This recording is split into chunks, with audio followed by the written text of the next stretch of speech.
Hello everyone, my name is Sofi. Today I am going to demonstrate some hand stitches for you. Hand stitches have been used for different purposes. For instance, before invention of the sewing machine, people would only hand stitch their garments. Here I have some historical samples for you to look at. These are historical garments, at least 150 years old. As you can see inside of the garment, you can see all hand stitched. Edges are hand stitched, and by the way, even this edge is handmade, completely handmade. And everything about this garment is just hand stitching because it was created in the middle of the 19th century. As the same thing you can see in this garment. Those are men's garments, but it doesn't matter. You clearly can see those basting stitches, your hemming stitches that we are going to learn how to do in a second. Obviously, we have sewing machines nowadays, and we don't need to make the whole entire garment with hand stitching, but definitely we use hand stitching to baste pieces together before we machine stitch, and we can use those stitches for garment decoration purposes. First of all, for hand stitching we need some needles, and out of this set of needles, the best needles to be used is the ones that are pretty long and with a big eye, so we can thread it easily, and wide a little bit longer so we can actually handle it, not small tiny like this so I barely can catch it between my fingers. So that's the first thing that we choose for hand sewing. Different threads are used for decorating fabric garments. Embroidery threads specifically, they come in this kind of skeins. You see this type of threads are also embroidery threads.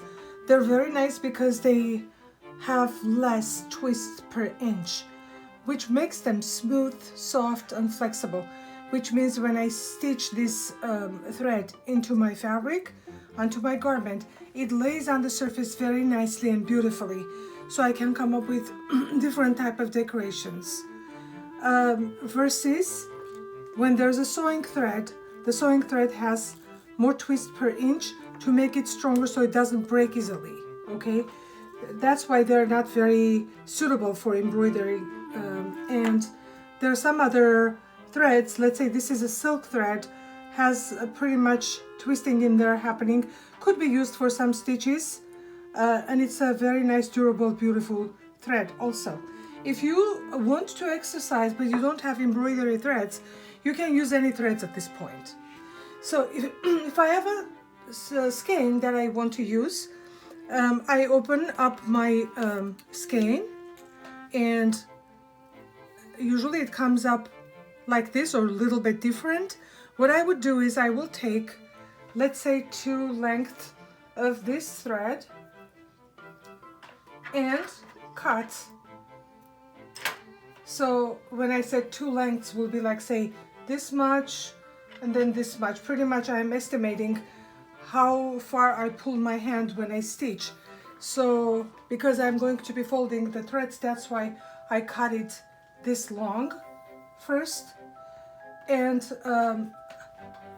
how I pull my thread from this bunch of threads, in order for not to tangle my thread, I am going to pull a single string off of this, put it there. You see, I kind of rippled the thread, straightened it up, and then pull again one more time, and you will have 2 threads out here. And then I will fix this, and I will put this aside, and then I will find the ends of my threads like this. You see here my 2 ends of the threads, and I am going to straighten them like this. You see I have a long piece of thread, this big of a thread, and then I need 4 ends of threads because when I embroider I want my stitches to be visible, a little bit bold. That's why I am going to take 2 strings, but when I fold, you see 2 strings, and when I fold them, I will come up with 4 ends of strings, and I have a loop at the end. I need this loop, that's why I make this loop. So okay, here I'm holding 4 ends in my hand, and I'm going to be threading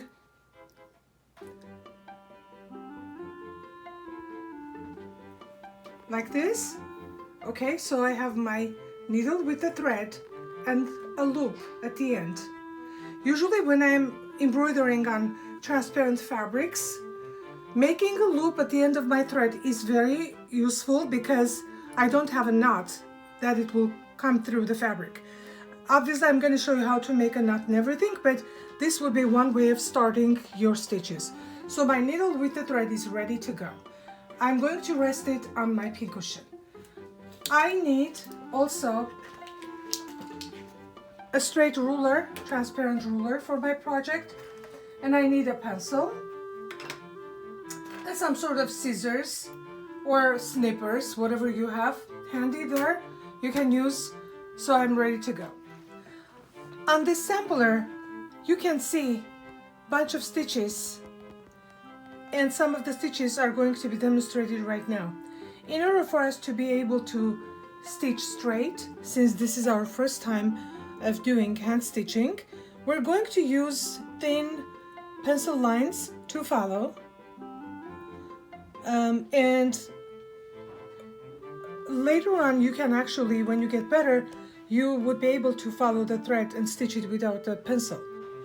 In order for me to practice, I prepared 12 by 12 square piece of muslin, and I am going to draft those lines that I was talking about on it. For instance, I could go, say, 1 inch down from the top of my fabric. As you can see, 1 inch line of my ruler is matching up with the edge of the fabric, and I'm going to draft a straight line. And my line is not very bold. I don't want to put dirt on the fabric, make it dirty, so I'm just going to make my lines barely visible. And I want you to draft 4 lines 1 inch apart, like this, 4 lines. Later on I'm going to add some more lines, but these 4 lines would be okay to start with. Now, some of the stitches that you can see on this sampler are started from the right to the left, and some other stitches started from the left to the right. So I will be telling you on which direction you need to go for each and every stitch that we're going to do. The number 1 stitch that we're going to try right now is called even basting, which is this one. Why is it called even basting? Is because, as you can see, my thread is floating over the surface and then hiding under the fabric, going up and down, up and down. And each time it moves up or goes down, the thread travels even amount of space on the fabric or under the fabric. So let's say if my stitches are 1/4 inch long, then my thread is under the fabric for 1/4 of an inch, on top of the fabric 1/4 of an inch, and then under 1/4, up 1/4, under 1/4, and up 1/4. So I'm going to be stitching from the right to the left. So this stitch is going to be called even basting. Okay. For this stitch, I am going to attach my thread to the right side of the fabric. Here's how I attach it. I will pinch just a small portion of the fabric like this, take it on my needle, and then pull the thread and pass through the loop. When I do it, my thread is attached to the fabric, and I'm on the right side. So I'm going to go towards left. Each time I'm going to take 1/4 inch on my needle. You see, I traveled 1/4 inch and then went under the fabric 1/4 inch, on top of the fabric 1/4, under the fabric 1/4, so down and up. You can do these stitches one by one, or you can do a bunch and then pull like this. 1, 2, 3, 4, like this. And it doesn't have to take very long time for me to do my project, because I can do a few stitches at a time like this. Again, under and up, under and up.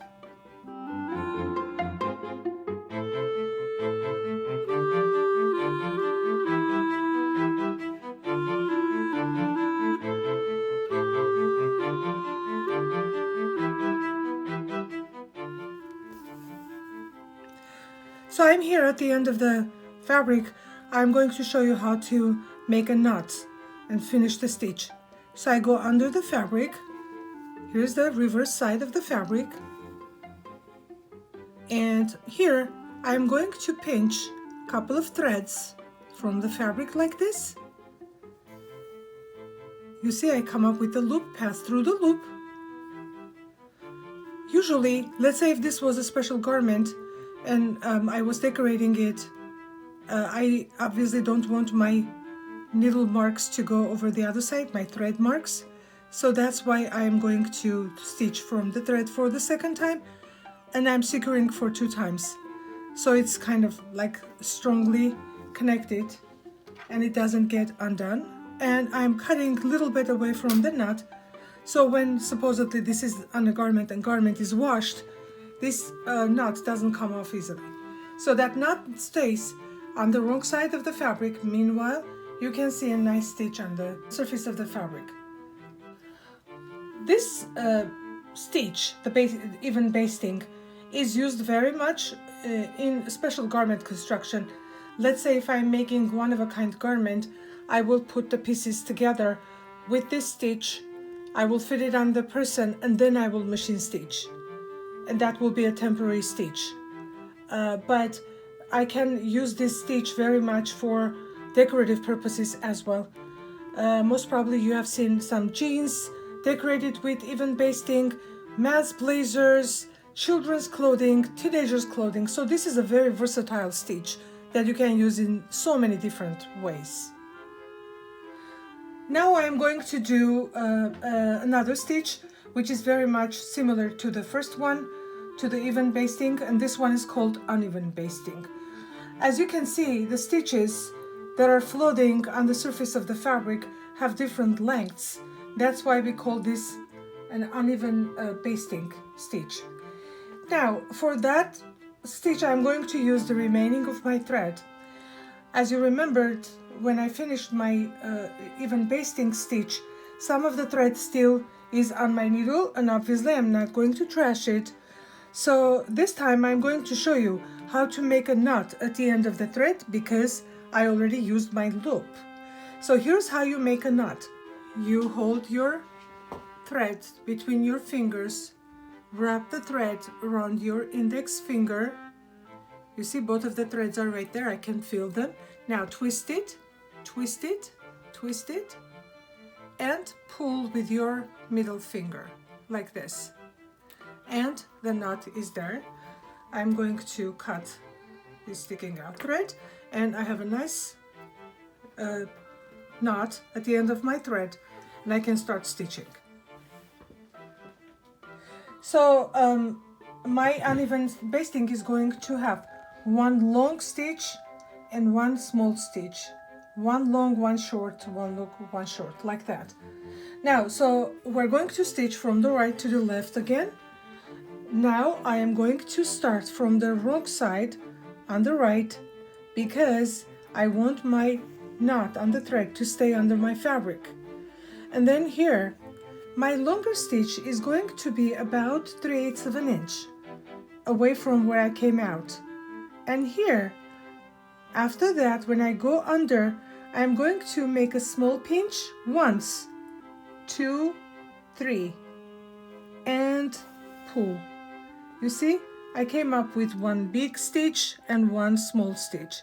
Now I am going to go again about 3/8 of an inch away from my thread and then pinch a small amount of fabric down and small amount up and pull. So pretty much you're going to go one big like that, 1, 2, and 3. Again, one big move, 3 small ones, 1, 2, and 3. So I will come up with this kind of stitch.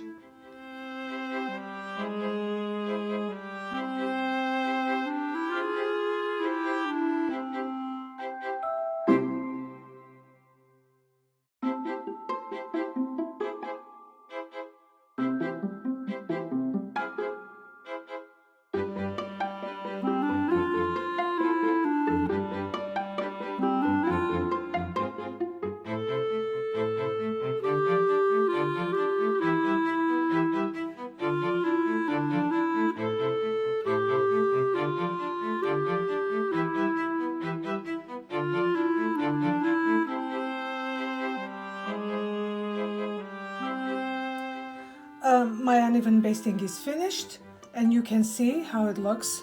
Again, this stitch also can be used for garment decorations as well, or garment constructions.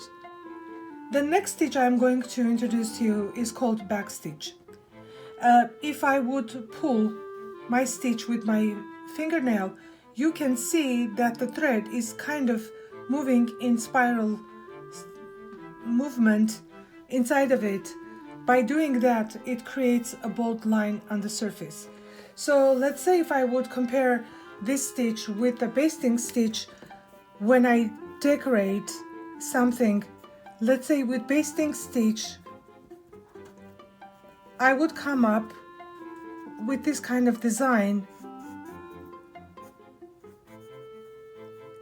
Meanwhile, the back stitch is going to give me a bold line like this. Okay, so that's the difference. Actually, the back stitch, because it goes in a spiral motion going back and forth, first of all, it's more durable stitch. That's why it was used for garment construction in old times. Also creates a bold line. So let me show it to you. My back stitch is going to be started at the left side of the fabric, where again I will pinch a small portion of my fabric, pass through the loop, and here I am ready to stitch. The back stitch is going to be like this. Let's say every stitch is going to be a small 1/4 of an inch length, like this. You see where the thread came up on the surface of the fabric? From there, I kind of eye 1/4 inch, and then I'm stitching backwards where my thread came out on the surface, and I come out through that same hole and pull the thread like this, like that. Now again, I'm going to go 1/4 inch away from where my stitch is, small 1/4 of an inch, and come out right at the tip of that stitch. Please note that before I even start stitching, my thread always goes in a circular motion just in front of me, and I should not forget to do that before every stitch is stitched. Here, the thread is on my side towards me, and then I go 1/4 inch away from the tip of my stitch and stitch backwards to the tip of the stitch and pull. I will fix my next stitch in the place, and then I continue again. The thread is in circular motion. I go about 1/4 inch away from my stitch tip and stitch backwards to the tip of my previous stitch and pull my thread again.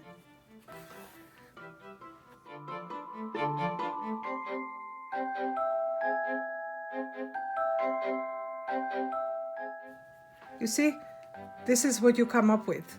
If I would show my stitch from the side and I would loosen up a little bit for you to be able to see, you can see that spiral movement inside of my stitch. The interesting fact is that on the wrong side, I come up with like a machine stitch type of look. So this is actually called machine stitch on the wrong side, but on the right side it is called a backstitch. Meanwhile, that is happening here. Look at the basting stitch. Basting stitch looks exactly the same on both sides. So this is my back stitch. I just cut my thread, but you will continue all the way to the other end, and you will secure your thread just the way I showed you for the previous 2 stitches.